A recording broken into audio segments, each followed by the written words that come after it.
luego de haber escuchado entonces al señor José Klimper, quien ha aclarado que nunca fue auditor contable, como se ha señalado, vamos ahora a escuchar a Hugo Antonio Santamaría Guzmán y a Roberto Abusada Salá, también para que hagan sus respectivas aclaraciones. Conocimiento vinculado a los temas que son materia de investigación a cargo de esta comisión. El señor Roberto Abusada Salá igualmente informará sobre su actuación en calidad de miembro del Comité de Auditoría y Procesos de Graña y Montero, SAA, y como director durante los años 2005 al 2014 sobre hechos relacionados a los proyectos, concesiones y obras en el que hayan contratado con el Estado peruano, consorciado con empresas brasileñas, así como cualquier participación y o conocimiento vinculado a los temas que son materia de investigación a cargo de esta comisión. Vamos a dejar en el uso de la palabra primero al señor Abusada y luego al señor Santamaría para que informen brevemente sobre el tema agendado, pero previamente vamos a tomarles a ambos el juramento de ley.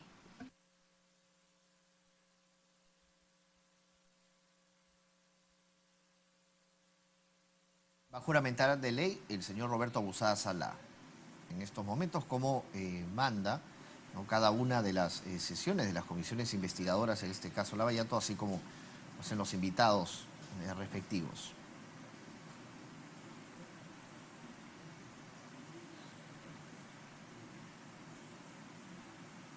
Bien, está juramentando entonces, así como también lo va a hacer luego el señor Hugo Antonio Santamaría Guzmán, para que informe sobre su actuación en calidad de miembro del Comité de Auditoría y Procesos de Graña y Montero.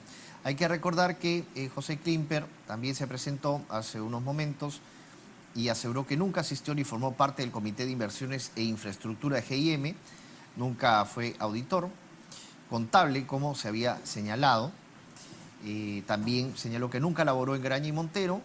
Precisó que fue director de la empresa Holding, que era dueña de GIM Constructora. Dijo que integró el Comité de Recursos Humanos, de Procesos y Auditoría, que luego presidió. Ahora sí se retorna a la sesión.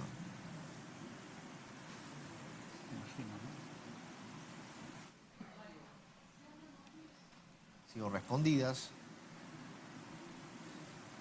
por el anterior invitado. Dejamos en el uso de la palabra al señor Roberto Abusada a fin de informar brevemente sobre el tema agendado. Ante todo, muchas gracias por la invitación y saludo a todos los miembros, señores congresistas. Quizás, como no soy una figura pública, quizás podría decirles quién soy. En 2 minutos. Tengo una carrera de 40 años que se dividen en 4 partes iguales. La primera, dedicada exclusivamente a la docencia y a la investigación universitaria.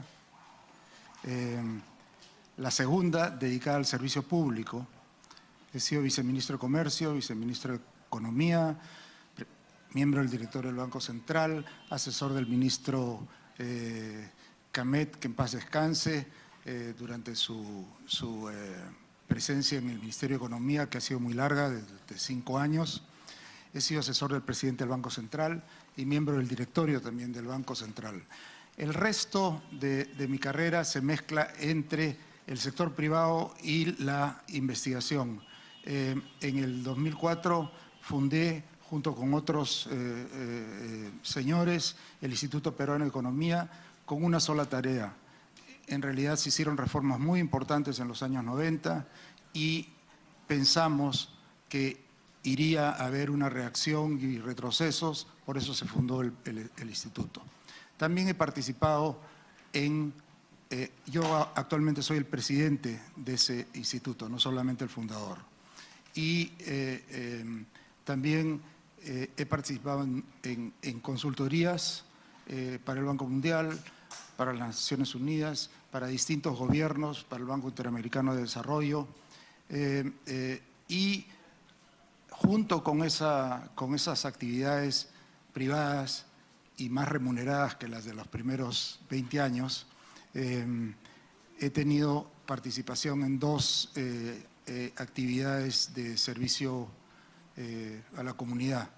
Uno, 20 años de director del TECSUP, una entidad privada prestigio mundial, y también con mi familia y otros compañeros fundamos un colegio, tomamos un colegio público para niños con retraso mental leve, que estaba en mal estado. Construimos el colegio, entrenamos a los profesores y lo donamos al Estado.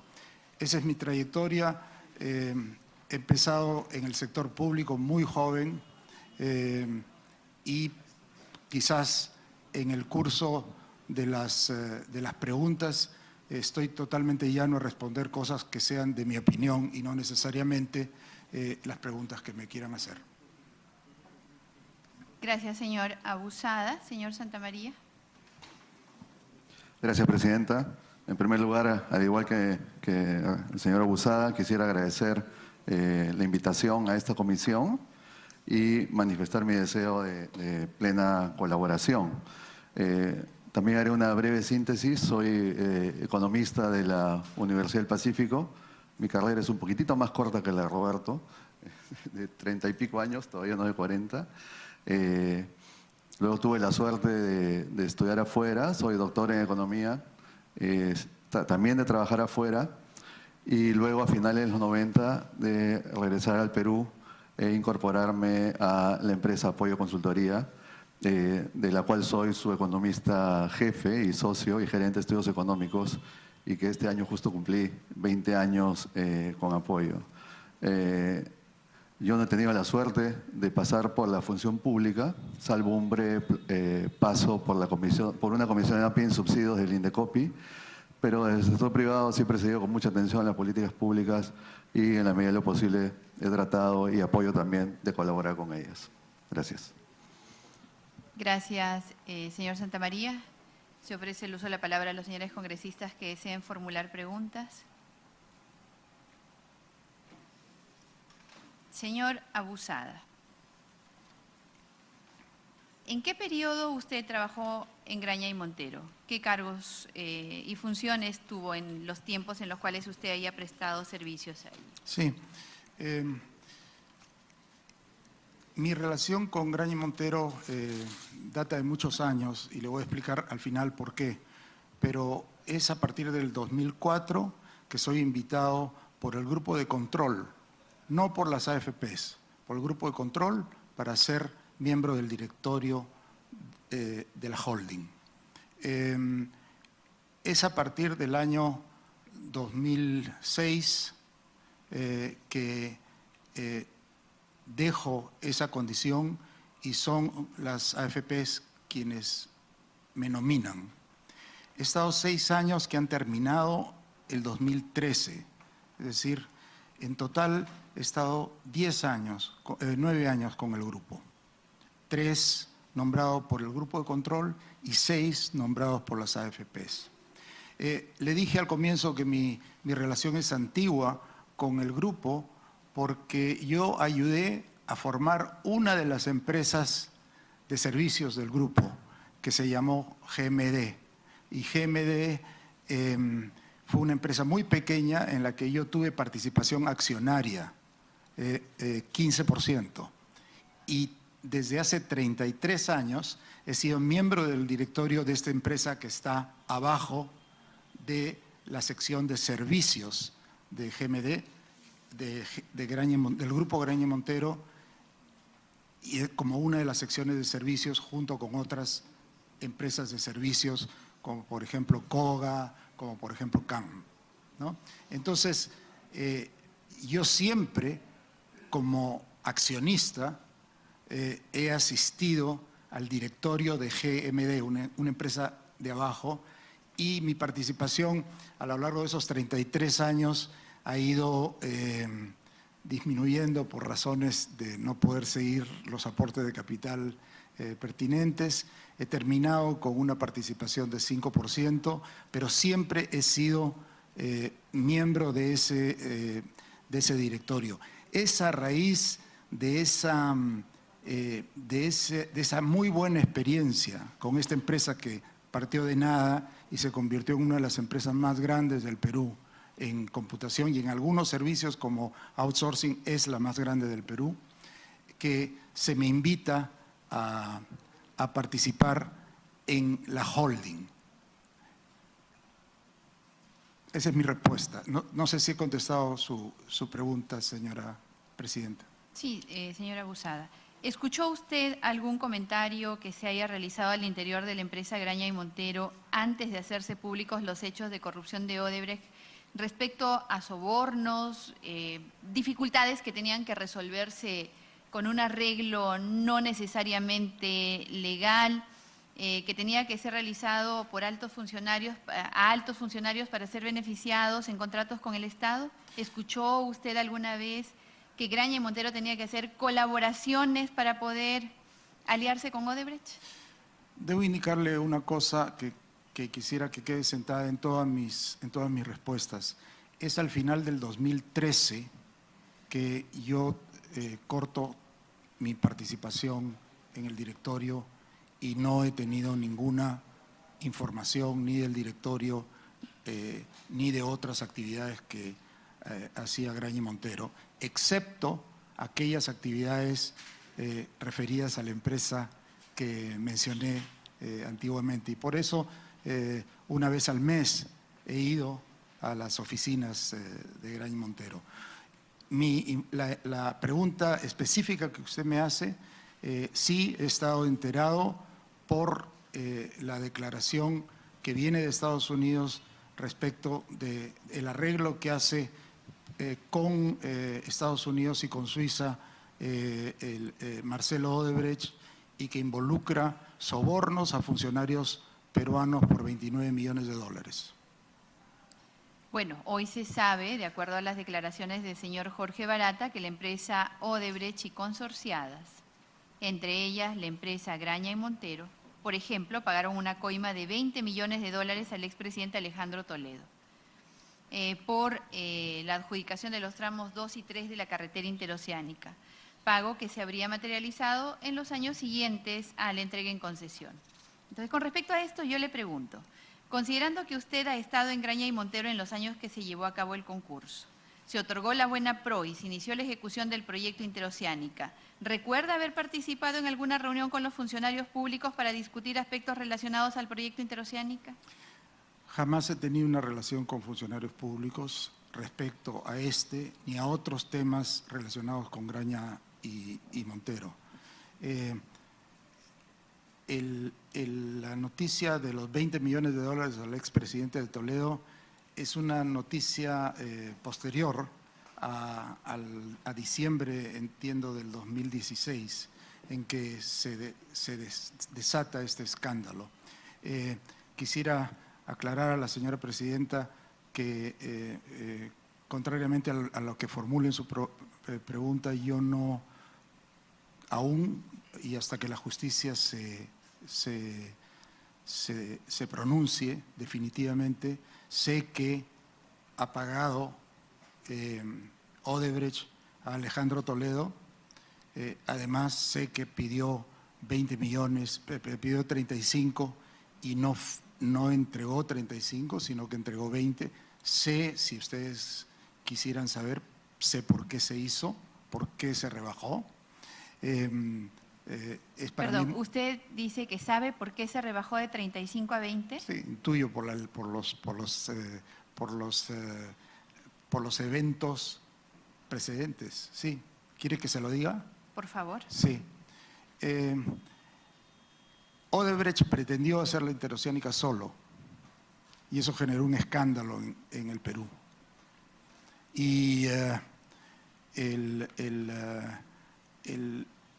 escándalo que fue a nivel de todas las constructoras, cómo para hacer una carretera tan importante la iba a hacer una sola empresa y encima una sola empresa brasilera.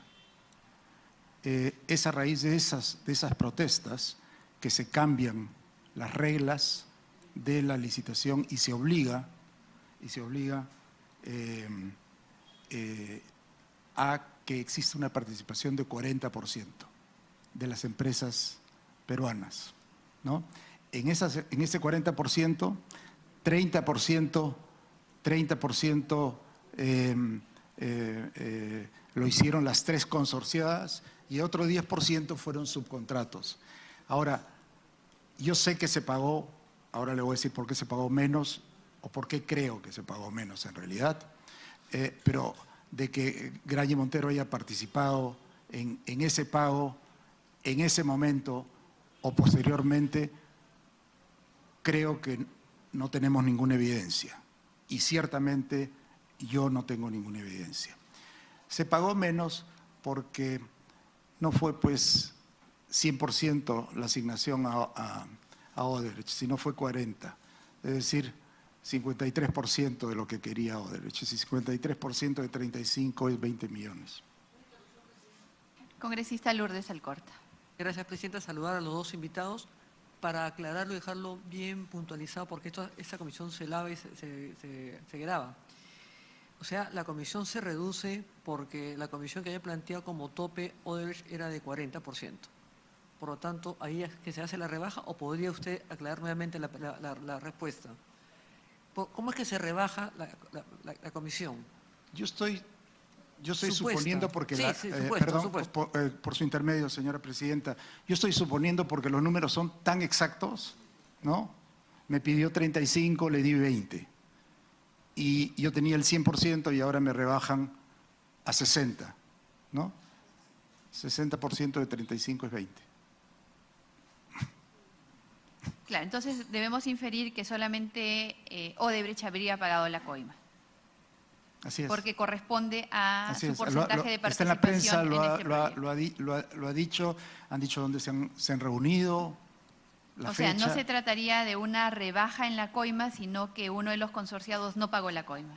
No le cumplió con el porcentaje que tenía. No, solo Odebrecht. Por eso, o sea, el otro consorciado. En todo caso, lo que se pagó finalmente, según Odebrecht, fue 20, ¿no? Y la pregunta intuyo que va a si en ese pago de 20 participaron las consorciadas y no existe evidencia de eso y no han sido condenadas por eso. Una exfuncionaria del Estado declaró que se conocía las malas artes de la empresa Odebrecht.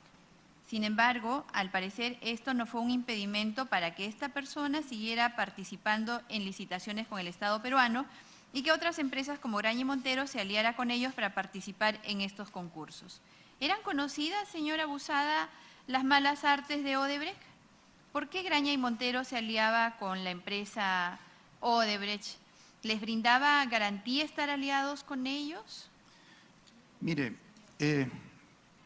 señora Presidenta, el análisis que usted me está sugiriendo que haga es un análisis retrospectivo y nadie dudaba de la integridad de Odebrecht cuando se han tomado esas medidas. Perdóneme, señora Abusada, para precisarle, esta exfuncionaria lo que ha dicho es que en esa época, o sea, hablamos del tiempo pasado como si fuera tiempo presente. Ella decía, en el momento en el que yo era funcionaria, hablamos del 2003, 4, 5, 6, ya sabíamos todos que Odebrecht tenía malas artes.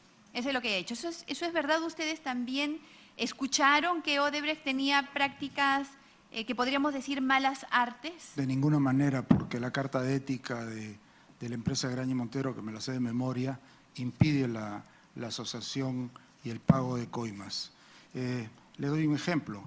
El señor Mario Guamán, presidente de la CGTP, ha declarado en televisión que la única empresa que no pagaba coimas a las mafias de la construcción era Graña y Montero.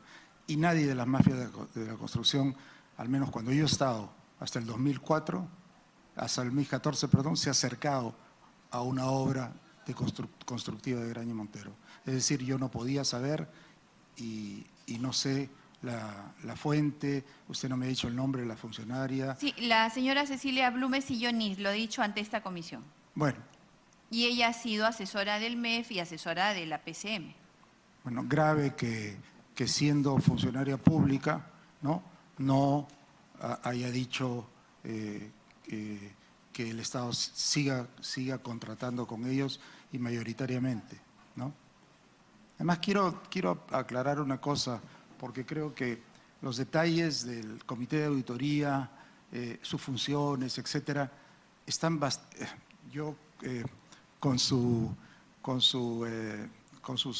explicación que me dio amablemente, he estado viendo la presentación del señor Klimper. Entonces, quizás para beneficio de ustedes, quisiera decirles algo que abone pues, en su mejor comprensión. En todo el gobierno del presidente Humala, Graña Montero ha tenido un veto. Y cuando decía todas las obras las ganaba Odebrecht, ¿no? Graña Montero no ha ganado ni una obra durante el periodo de todo de todo el gobierno del presidente Humala. Proyectos públicos han habido, comentaba con mi colega aquí, 46 proyectos públicos. 67 y 2 proyectos privados, 67 proyectos públicos. A ver, señor Santamaría. Sí, disculpe. En el periodo, casi 70 proyectos privados y 2 públicos. Y 2 públicos. Sí. 70 proyectos privados y 2 públicos en el mandato del expresidente Entre el 2011 Humala. y el 2014. Entre el 2011 y el 2014. Entonces, creo que en el sector financiero y en los corrillos de todas partes se sabe que existía un veto contra Graña Montero, ¿no? Un veto que en realidad hizo sufrir a la acción de Graña Montero fuertemente. Esa acción costó en Nueva York $21, hoy día vale $3. Congresista Alcorta. Gracias, Presidenta. A través suyo, al señor Abusada, o sea, lo que se ha dicho es que las empresas consorciadas, Graña Montero, sufrieron un veto los 5 años del presidente Ollanta Humala. Esa es una. La segunda es que el señor Mario Guamán, que lo conocemos, es amigo personal además, el de Construcción Civil, dijo que nunca se había sacado ninguna construcción, por lo tanto no había coimas. Las representantes de Odebrecht acá en el Perú, pese a que los señores de Graña Montero lo negaron, dijeron con claridad que todos participaron en los sobornos, todos. Lo he leído. Y todos en cantidades en función a su participación, pero que todos participaban. Eso lo queremos y lo puede esclarecer nuevamente. Sí, lo he leído como usted lo ha leído y espero que eso lo aclare y lo verifique. Usted sabe que no solamente los exdirectivos están investigados, sino que además la empresa está siendo investigada civil y penalmente. Entonces, eso se va a esclarecer, ¿no? Ahora, Barata también ha dicho otras cosas. Las tengo grabadas aquí, están en los YouTubes. Dice, con respecto cuando le hablan del tren eléctrico, dice, nosotros hicimos los pagamentos, los pagos, y consorciados con Graña, y Graña no sabía absolutamente nada. Eso está en el dominio público, ¿verdad? Entonces, es una persona a quien no se le puede creer. Y yo no entiendo las motivaciones que pueda tener. Quizás quiere sacar alguna ventaja de este gobierno o del Poder Judicial. Tomando lo que usted acaba de decir, señora Abusada, y también la pregunta para el señor Santamaría, cuando Jorge Barata dice que ellos pagaban, ¿esos serían los denominados riesgos adicionales? Que luego ya eran recortados de las utilidades de Graña y Montero. Como yo pago la coima, adelanto, entonces luego me cobro de lo que denomino, en un primer momento lo denominaron honorario de liderazgo y luego lo refieren como riesgo adicional. ¿Esos habrían sido? Mire. ¿De esa forma se habían cobrado la coima que previamente habían arreglado? Eso es lo que dice Barata y lo que dice el fiscal Hamilton Castro, que esas coimas fueron retribuidas a Odebrecht mediante esos mecanismos. Yo quisiera decirle, y como lo dije al inicio de mi presentación, que mi pertenencia al Grupo Graña Montero termina en el 2014 y tengo entendido que hablan de liquidaciones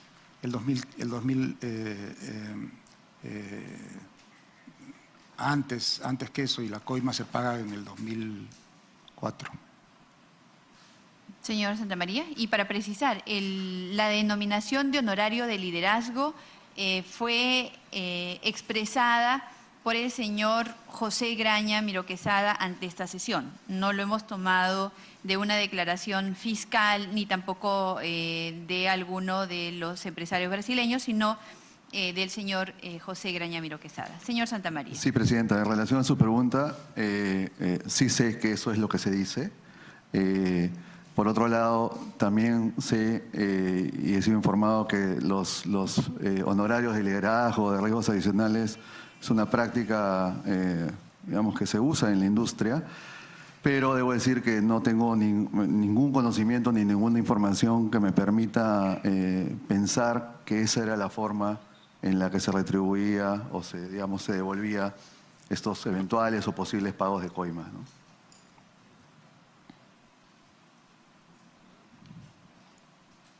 ¿Y qué contenido entonces, o cuáles eran los componentes que tenía el tema de los riesgos adicionales?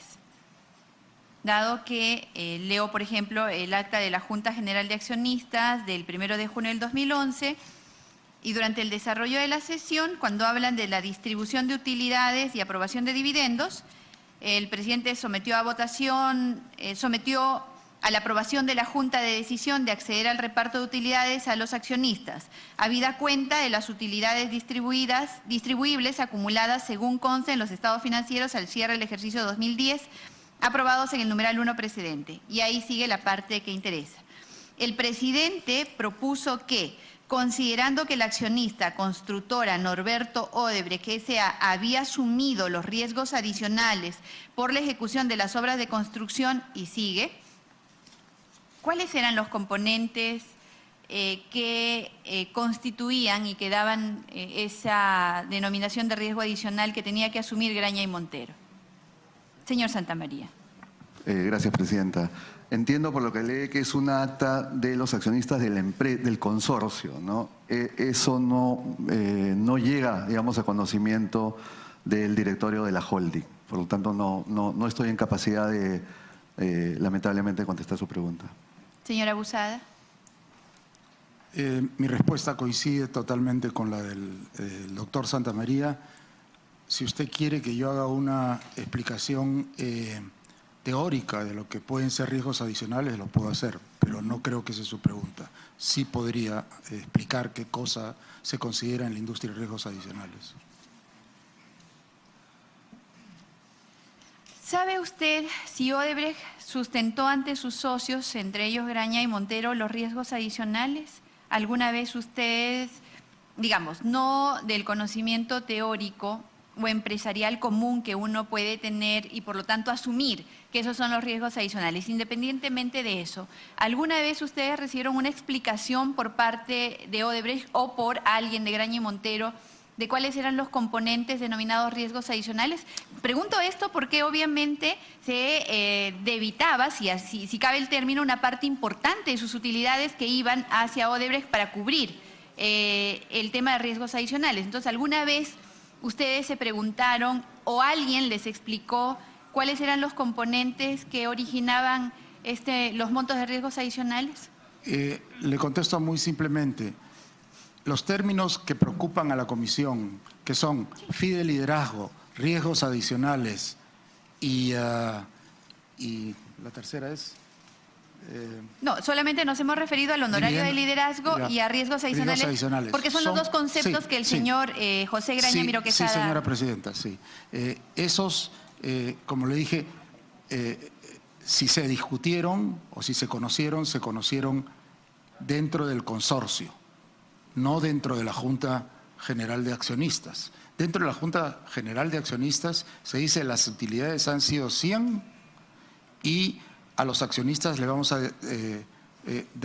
distribuir tal porcentaje de esas utilidades. Cuando yo he estado era 20% y después ha sido 30%. Pero esos dos términos que usted menciona, yo no los he escuchado jamás dentro de la empresa, ni siquiera el nombre, a pesar de que son términos comunes en la industria. Jamás los escucharon, entonces. Jamás los he escuchado hasta... ¿Ustedes tenían cómo funciona la aprobar holding, distribución ¿verdad? en la holding? ¿Tenían Sí. como función aprobar la distribución de utilidades? Sí, se propone una distribución de utilidades y es ese porcentaje que, de lo que yo recuerdo, siempre fue 20% del total de utilidades y se cambió cuando se salió a la bolsa para darle más realce a la acción a 30%. Señor Santamaría. Sí, solo una precisión. Sí. A nosotros nos competía proponer a la Junta la distribución de utilidades a nivel de la holding. Ok. ¿No? Que iba, los ¿Ustedes resultados no conocían los diferenciados por cada uno de los grupos empresariales que estaban debajo de la holding o que constituían la holding? Los números debidamente consolidados y auditados iban subiendo hasta los estados financieros consolidados los que nosotros teníamos conocimiento. De lo que se debe decir que ustedes no conocían el detalle, en todo caso, de estos componentes de riesgos adicionales. No tenían por qué conocerlo. Con su permiso, señora presidenta.